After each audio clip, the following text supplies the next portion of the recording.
I want to talk to you about the impact of a resilient mindset on my experience. And here's what I'm talking about. When we have a chronic medical situation or an acute medical situation, both me and the caregiver, me, the patient, and the caregiver are going through some really serious, heavy adversity. And these adversities are universally going to create limits, weakness, and it sets me up as the patient to be dependent. And we universally define this dependence as bad, and we fight it every step of the way. After all, who wants to be dependent? Who wants to be weak? Who wants to be limited? I certainly don't. But let me ask you this.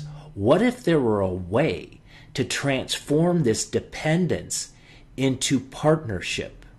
Partnership with a caregiver, partnership with an estranged family member, partnership or renewed found friendship with a long-lost buddy, or a partnership with God Himself. That is transformative of my experience because it transforms suffering into some kind of meaningful growth experience. And I'm the one who has control of that. For example, my weakness and my limitation becomes inspirational to others. And that gives me a newfound purpose. Or what if finally my dependence and my weakness somehow leads me to some peace of mind that I never had before?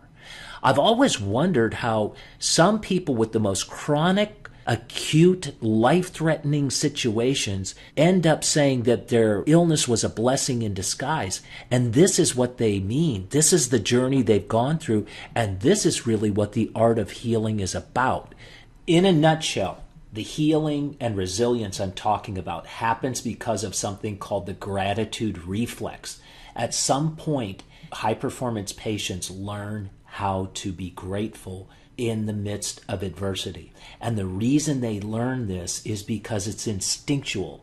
This is a reflex that they have because it detaches them from the negative emotional downward spirals that all of us face, either as a patient or a caregiver.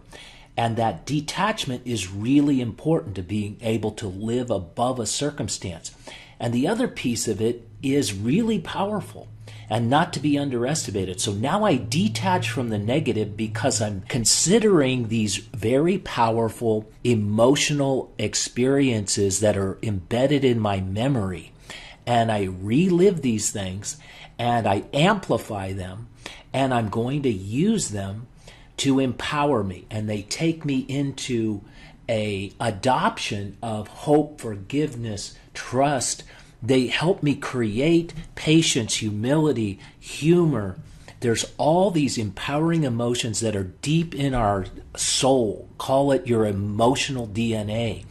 And we learn how to tap into those on a regular basis. And those become what we call resilience filters.